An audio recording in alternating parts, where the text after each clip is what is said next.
இத்தனை நாளா கணவன் மனைவி உறவுல பிரச்சனை, பணப்பிரச்சனை, தொழில பிரச்சனை, கடன் ஜாஸ்தியா இருந்து இப்ப எல்லாம் ஒவ்வொன்றா குறையும். கும்பராசிக்காரங்க நினைச்சாங்கன்னா அவங்க மனசுல இருக்கிறது யாருக்குமே தெரியாது. இருக்கிற 12 ராசிலேயே அழுத்தமான நபர்கள் இந்த கும்பராசிக்காரங்க. நீங்க எதை தொடுறீங்களோ அது தங்கமா மாறும். எழுதி வேணா தரேன். குடும்ப தலைவிகள் உங்களுடைய குடும்ப பிரச்சனைகளுக்கான தீர்வை பெறுவதற்கான வாய்ப்பு ஏற்படும். வாழ்க்கை துணையின் ஆரோக்கியத்தில் முன்னேற்றம் ஏற்படும்.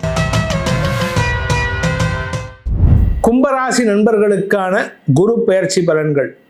உங்களுக்கும் குரு பாதகாதிபதி 2-11 கொடையவன். 2-11 கொடை அதிபதியான குரு உச்சமடைவது தன பிராப்தியையும் லாபத்தையும் ஏற்படுத்தும். என்ன சார் பாதகாதிபதி அப்படி? பாதகாதிபதி உச்சமடைகிறது தப்பு தான்.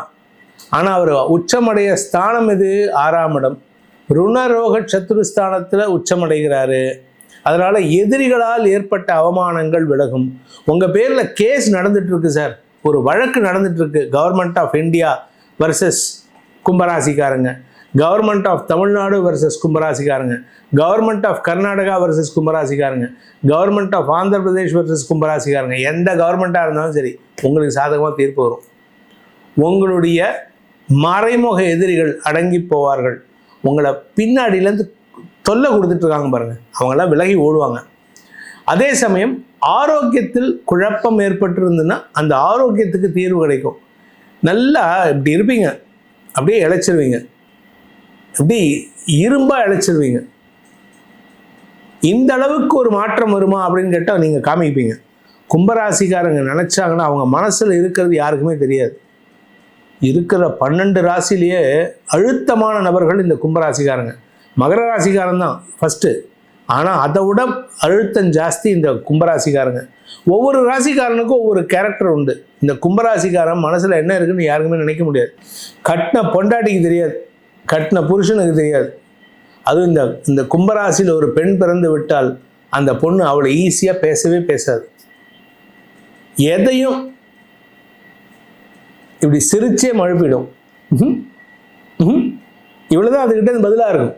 நீங்கள் அந்த பொண்ணை திட்டுங்க, அதுக்கும் அப்படிங்கும். அந்த பொண்ணை பெருமையாக பேசுங்க, வாழ்த்தி பேசுங்க, அதுக்கும் அவ்வளோதான். இது என்ன பேச்சு இது? ஒரே ஒரு வார்த்தை கூட இல்லை, ஒரு சவுண்டோட முடியுதுன்னு. அதுதான் சாமர்த்தியம். ஏன்னா அது பேசிட்டுன்னு வச்சுக்கோங்க, அதோட வீக்னஸ் உங்களுக்கு தெரிஞ்சிடும். தன்னுடைய ரகசியத்தை பாதுகாப்பது இந்த கும்பராசிக்காரங்களுக்கு ஈக்குவல் யாரும் கிடையாது. ஆனால் அவங்களுக்கு இப்போது நல்ல மாற்றங்கள் ஏற்படும். என்ன மாற்றங்கள்? முதலீடுகள், குடும்பத்தில் முதலீடுகள் அதிகரிக்கிறதுக்கான வாய்ப்பு இருக்குது. இத்தனை நாளாக கணவன் மனைவி உறவுல பிரச்சனை, பணப்பிரச்சனை, தொழிலில் பிரச்சனை, கடன் ஜாஸ்தியாக இருந்து இப்போ எல்லாம் ஒவ்வொன்றா குறையும். ஏன்னா வருமானம் ஜாஸ்தியாகுது. வருமானம் ஜாஸ்தியாகிறதுனால முதலீடுகள் ஜாஸ்தியாகும். முதலீடு ஜாஸ்தி ஆகும்போது என்ன பண்ணுவீங்க? பழைய கடன்லாம் குறைச்சிட்டு வருவீங்க. கடனை வச்சுட்டு எப்படி சார் முதலீடு பண்ண முடியும்? கடன் வாங்கி முதலீடு பண்ணலாம், ஆனால் கடனை வச்சுட்டு சம்பாதித்ததில் முதலீடு பண்ண மாட்டீங்க, பண்ணக்கூடாது, பண்ண முடியாது. ஆனால் இப்போது நீங்கள் கடன் அடைப்பீங்க, வருமானம் வரும், கடன் அடைப்பீங்க, அதனால் உங்களுக்கு முதலீடுகள் அதிகரிக்கும். சரி, இதுக்கெல்லாம் என்ன காரணம்? 10ஆம் இடத்தை குரு பார்க்குறாரு.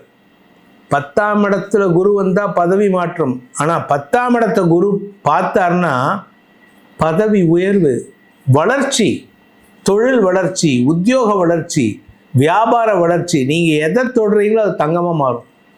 எழுதி வேணா தரேன், ஆனால் உழைக்கணும். ஏன்னா உங்கள் ராசிநாதன் குரு சனி 2ஆம் இடத்துல இருக்காரு. குடும்பத்துக்காக உழைக்க வேண்டிய நேரம். நம்ம என்ன நினச்சிக்கிறோம்? ஒரு சார் சிம்பிளான ஒரு சூக்ஷ்மத்தை சொல்லித்தரேன், இதை தெரிஞ்சவங்க புத்திசாலி. சனியை பொறுத்த வரைக்கும் உழைக்கணும், அதுக்கு காசு எதிர்பார்க்கக்கூடாது. நீங்கள் குடும்பத்துக்கு உழைச்சிட்டு போங்க. எனக்கு சொல்லி கொடுத்த ஒருத்தர், அவருக்கு இப்போ 100 வயசு 101 வயசு இருக்கும், நங்கநல்லூரில் இருக்கார். அவர் தான் சொன்னார், டேய் சனிக்கிட்டேருந்து தப்பிக்கிறதுக்கு ஒரு சிம்பிளான வழி தான், தர்மத்துக்கு வேலை பண்ணிவிடு, ஃப்ரீயாக வேலை பண்ணு. எப்படி மாமா வேலை பண்ணுறதுன்னு? போ கோயிலுக்கு போ, அங்கே கோயிலில் பாத்திரம் தேய்ச்சி கொடு, அந்த கோயில் வாசலில் செருப்பை பார்த்துக்கோ, கோயிலை பெருக்கி மெழுகி கொடு, கூட்டி பெருக்கி கொடு, குப்பையை அள்ளு, கோயிலில் உழவார பணி பண்ணு.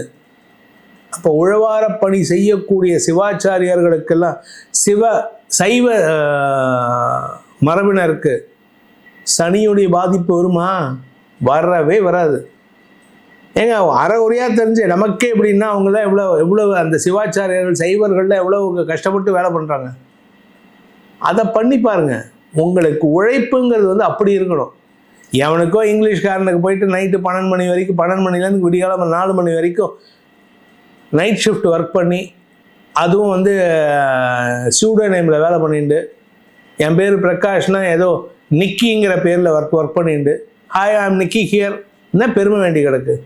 என் சொந்த ஊரில் என் சொந்த நாட்டில் நான் உழைக்கிறேன். நீ ஃபாரினில் போயிட்டு என்ன அங்கே நீங்கள் கரடியாக கத்தினாலும் சரி, அங்கே போயிட்டு நீ கக்கூஸ் கழுவினாலும் சரி, அது பெருமை தான், இல்லைன்னு சொல்ல. ஆனால் வீட்டில் சொந்த வீட்டில் நீ கௌரவமாக இருக்கியா? ஏன்னா வீட்டில் இருக்கிறவங்க அங்கே போய் கஷ்டப்பட்டோம் அப்படின்னு தான் நினைப்பாங்களே தவிர, தமிழ்நாட்டில் பாரத தேசத்தில் நீ சொந்தமாக சுயக்காலில் நின்று ஜெயிக்கணும். இதுதான் வந்து வேலை வாய்ப்பு அறிமுகப்படுத்துறதுக்கான அமைப்பு. எங்கேயோ போய் வேலை பண்ணுறது வேலை இல்லை. உங்களை பொறுத்த வரைக்கும் கடல் கடந்த பயணத்திலிருந்து மீண்டும் தாயகம் திரும்புறதுக்கான வாய்ப்பு இருக்குது. குடும்பத்தோடு ஒன்றிணையணும். இல்லையா, குடும்பத்தை கூட்டிகிட்டு போங்க. நீங்கள் இங்கே இருக்குது, நீங்கள் உங்கள் குடும்பம் இங்கே இருக்குது, நீங்கள் அங்கே இருக்கீங்க. என்ன வாழ்க்கை இது? கல்யாணம் எதுக்கு பண்ணிக்கிறீங்க?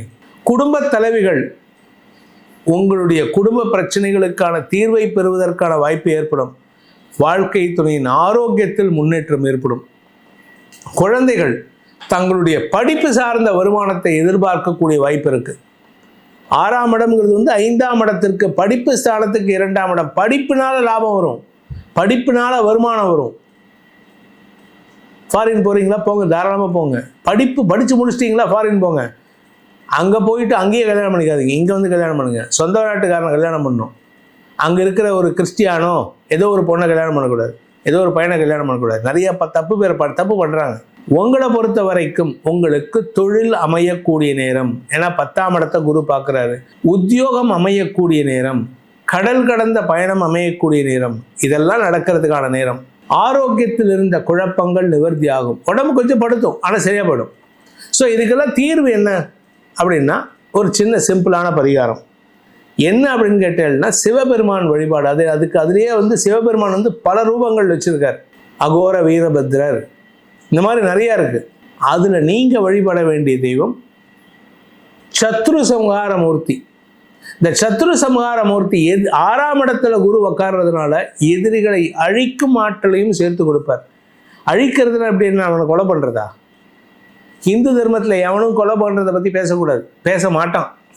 ஒரு உண்மையான ஹிந்துவாக இருக்கிறவன் கொலையை பற்றி பேச மாட்டான். ஆனால் அந்த எதிரியை மாற்றி அமைப்பதற்கு சூரசம்ஹாரம், அதாவது முருகன் பண்ணின சூரசம்ஹாரம், கந்தசஷ்டி முடியும் போது சூரசம்ஹாரம் அண்ணன் கொலையாக பண்ணார். நம்ம இதில் கிடையாதுங்க. நம்ம மக்கள் தான் தப்பாக புரிஞ்சிட்ருக்கோம். அவனை திருத்துவது தான் கடவுளின் வேலை, நம்ம ஹிந்து தர்மத்தின் வேலை. ஸோ உங்களை பொறுத்த வரைக்கும் சத்ரு சம்ஹார மூர்த்தியை வழிபட்டு வாருங்கள். உங்கள் வாழ்க்கையில் இருக்கும் எதிரிகளால் ஏற்படுகின்ற தொல்லைகள் விலகும், எதிரிகளற்ற சூழ்நிலை ஏற்படும். எல்லாரையும் நட்பு பாராட்டுவீர்கள், நலமுடன் வாழ்வீர்கள். இந்த குரு பயிற்சி பலன்கள் உங்களுடைய தனிப்பட்ட ஜாதகத்துக்கு எப்படி இருக்கு? ஏன்னா லக்னத்தை பொறுத்து தான் பலன் பார்க்கணும். ராசிக்கு பலன் பார்க்கறதுங்கிறது வந்து பொதுவான பலன்.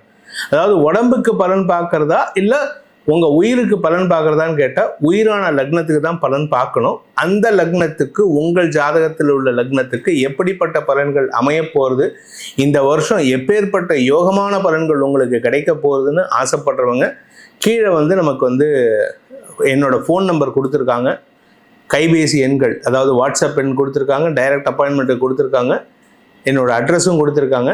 இதை பயன்படுத்தி என்னை நேரிலோ அல்லது தொலைபேசி மூலமாகவோ வாட்ஸ்அப் மூலமாகவோ தொடர்பு கொண்டு பலன்களை அறிந்து கொள்ளலாம். இது கட்டணம் உள்ள சர்வீஸ். அதே சமயம் இந்த பலன்களால் உங்களுக்கு அனைத்து விதமான யோகங்களும் க்ஷேமங்களும் கிடைக்க வேண்டும், கிடைத்திட வேண்டும், அதனால் உங்கள் வளர்ச்சி அடைய வேண்டும் என்பதை அடியேனின் பிரார்த்தனையாக சமர்ப்பித்து உங்கள் அனைவருக்கும் நல்வாழ்த்துக்களை தெரிவித்துக் கொண்டு உங்களிடமிருந்து விடைபெறுவது உங்கள் வேத ஜோதிடர் பிரகாஷ் நரசிம்மனின் அன்பான வணக்கங்களுடன். நன்றி, வணக்கம்.